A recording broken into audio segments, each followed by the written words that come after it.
جس وقت بلایا گیا طبیب کو تو طبیب نے کہا یہ تو زہر ہے اور زہر جان بوجھ کر لگایا گیا۔ بہرحال امام کو شفا بھی ہوئی اور مدینہ آئے، اور اب کی مرتبہ جو تیسری بار زہر دیا گیا وہ ہیرے کو پیس کر امام حسن علیہ السلام کے مشکیزے کے اندر ڈال دیا گیا۔ امام حسن علیہ السلام 27 صفر کی رات سوئے ہوئے تھے۔ اچانک نیند سے بیدار ہوئے۔ حضرت زینب رضی اللہ تعالیٰ عنہ کو آواز دی اور حضرت زینب رضی اللہ تعالیٰ عنہ امام کی طرف متوجہ ہوئیں۔ حضرت حسن علیہ السلام فرمانے لگے کہ میں نے خواب میں نانا جان اور امی اور ابا جان کو دیکھا کہ وہ مجھے جنت کی سیر کرواتے ہیں۔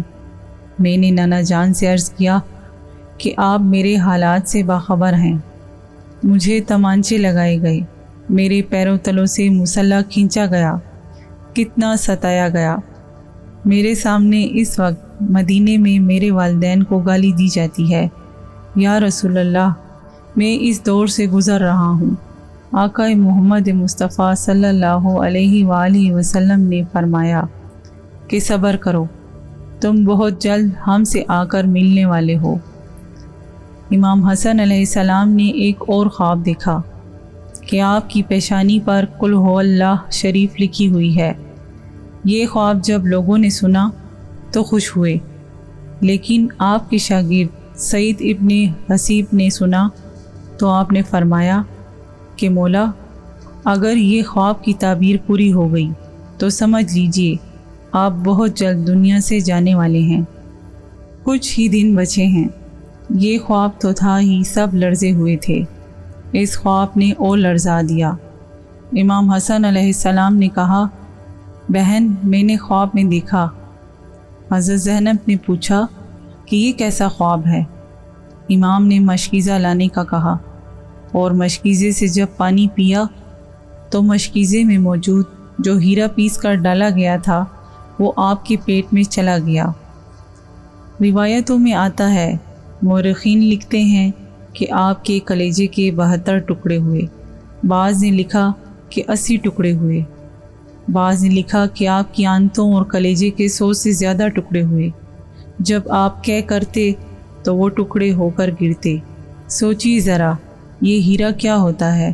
اس کو کانچ پہ چلائیں تو کانچ کٹ جاتا ہے۔ یزید صرف قاتل حسین ہی نہیں ہے بلکہ قاتل حسن بھی ہے۔ اس پر سب اتفاق کرتے ہیں کہ سازش یزید کی تھی، لیکن زہر دیا کس نے؟ اس پر تاریخ خاموش ہے۔ حضرت مولا حسن بریلوی رحمۃ اللہ علیہ نے ایک عورت کا نام لکھا ہے، لیکن مفتی جلال الدین رحمۃ اللہ علیہ اس پر خاموشی کا حکم دیتے ہیں۔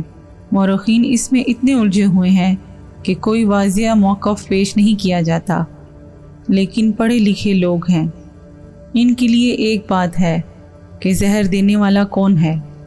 جس وقت ٹکڑے ہو کر گرنے لگے تو امام نے حضرت حسین علیہ السلام کو بلانے کا حکم دیا تاکہ کچھ نصیحت کر دوں۔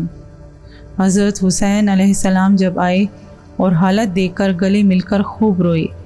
بھائی بتاؤ، آپ کو زہر کس نے دیا؟ اس لیے کہ سید الصابرین کا نواسہ ہے۔ بھائی مجھے جس پر شک ہے، اگر وہی ہے تو اللہ بہترین انتقام لینے والا ہے، اور شک کی بنیاد پر کسی کو قتل نہیں کیا جا سکتا، کیونکہ میں نام لوں گا تو تم قتل کرو گے، اور شک کی بنیاد پر کسی کو قتل نہیں کیا جا سکتا۔ اللہ بہترین انتقام لینے والا ہے۔ جب امام حسن علیہ السلام نے امام حسین علیہ السلام کو نہیں بتایا کہ قاتل کون ہے، تو حتمی طور پر کسی کے بارے میں یہ فیصلہ کر دینا کہ فلاں قاتل ہے، میں سمجھتا ہوں کہ یہ زیادہ مناسب نظر نہیں آیا۔ بہرحال جب صبح ہوئی اور لوگ جمع ہونے لگے تو اس وقت امام حسن علیہ السلام نے کہا، حسین میرا چہرہ کیسا نظر آ رہا ہے؟ امام حسین علیہ السلام نے روتے ہوئے فرمایا، آپ کا چہرہ ہرا ہو گیا ہے۔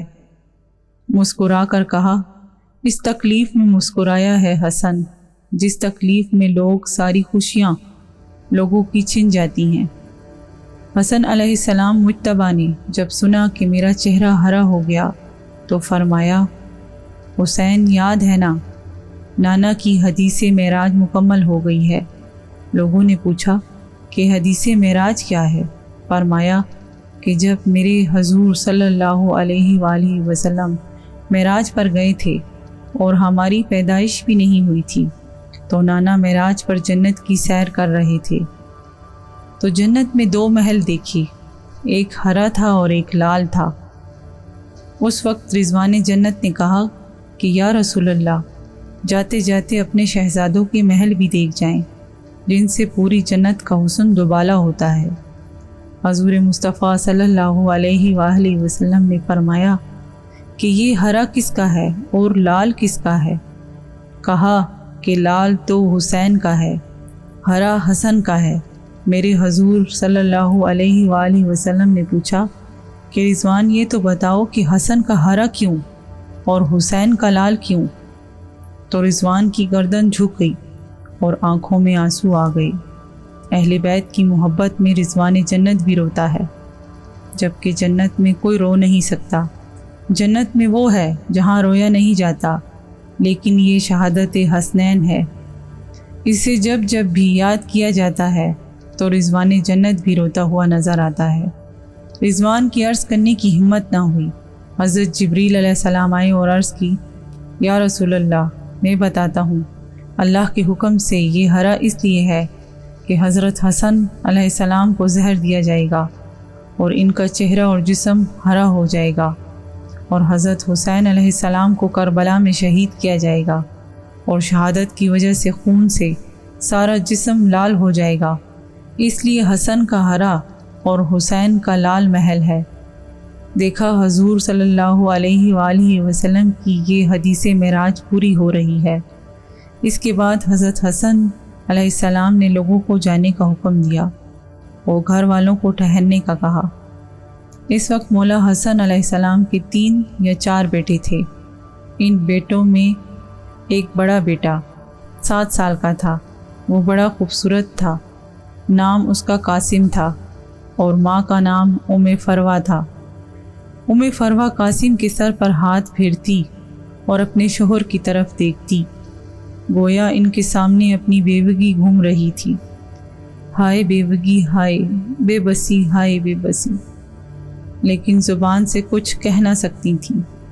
جب سب لوگ چلے گئے حتیٰ کہ کوئی نہ بچا تو حضرت حسن علیہ السلام نے اپنے بازو پر بندھے تعویذ کو کھولنے کا حکم فروہ کو دیا۔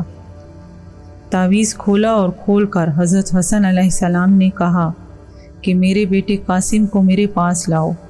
اپنے ہاتھوں سے وہ تعویذ بیٹے کے بازو پر باندھ دیا اور فرمایا، بیٹا ایک وقت آئے گا جب تو شدید مصیبت میں گرفتار ہو جائے گا، اس وقت یہ تعویذ کھول کر دیکھ لینا۔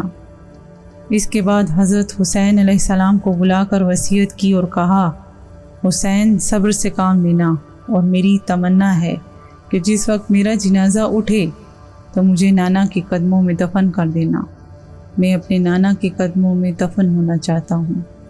امام علی مقام 28 صفر کو، ایک روایت کے مطابق 29 صفر کو اور ایک روایت کے مطابق 5 ربیع الاول کو شہید ہو گئے، اس طرح سے کہ آپ کا پورا جسم ہرا ہو چکا تھا اور اندر کی آنتوں کے ٹکڑے قے کی صورت میں باہر گرے ہوئے تھے۔ حضرت حسن علیہ السلام کی شہادت ہوئی تو آپ کی تجہیز و تدفین کے لیے جنازہ اٹھایا گیا، لیکن یہ بھی تاریخ کا بدترین باب ہے کہ جب جنازہ باہر لے کر آئے اور حضور مصطفیٰ صلی اللہ علیہ وآلہ وسلم کے روضہ مبارک میں حضرت حسن علیہ السلام کو دفن کرنا چاہتے تھے تو بنو امیہ کے وہ غلیظ جسے دنیا مروان کہتی ہے، بدترین آدمی جس پر میرے آقا نے لعنت کی تھی، اس نے کہا کہ میں ان کو دفن نہیں ہونے دوں گا۔ امام حسین علیہ السلام نے کہا کہ میرے بھائی کی وصیت ہے، میں دفن کروں گا، یہاں تک کہ مورخین نے لکھا کہ اس ظالم نے کمان سے تیر نکالا اور امام حسن علیہ السلام کی لاشیں پر چلانا شروع کیا۔ ایک بندہ جو شہید ہو چکا ہے، لوگ کہتے ہیں کہ مروان کو، یزید کو اتنا برا نہ کہا، اس لیے کہ انہوں نے کیا کیا ہے؟ یہ کیا ہے، مرے ہوئے انسان کا تو دشمن بھی احترام کرتا ہے۔ مروان کیسا ظالم تھا۔ نانا کے قدموں میں نواسے کو لے جا رہے ہیں تو تلوار سے جنازہ روک لیا اور جنازے پر تیر چلانا شروع کر دیا۔ بعض روایتیں یہاں تک آتی ہیں جنازہ حسن علیہ السلام پر تیر چلائے۔ حضرت زینب نے کہا کہ فاطمہ کے 2 بیٹوں کے جنازے میں نے دیکھے ہیں، حسن کو تو دوبارہ کفن ملا ہے اور حسین کو تو ایک بار بھی کفن نہ ملا۔ لوگوں نے کہا کہ حسن کو دوبارہ کفن کیسے ملا؟ جب مروان نے حسن علیہ السلام کی لاشیں پر تیر چلایا تو وہ تیر لگا تو امام حسن علیہ السلام کے کفن سے خون کی پھوار نکل پڑی۔ تو اس وقت لوگوں نے کہا کہ ایک کفن پر اب دوسرا کفن لپیٹ دو تاکہ حسن علیہ السلام کو رنگین کفن میں لے کر نہ جائیں، بلکہ ایک کفن اور دے دیا جائے۔ یہ بھی حضرت حسن علیہ السلام کی کرامت ہے کہ وصال کے بعد بھی تیر لگا تو آپ کے جسم مبارک سے خون نکلا۔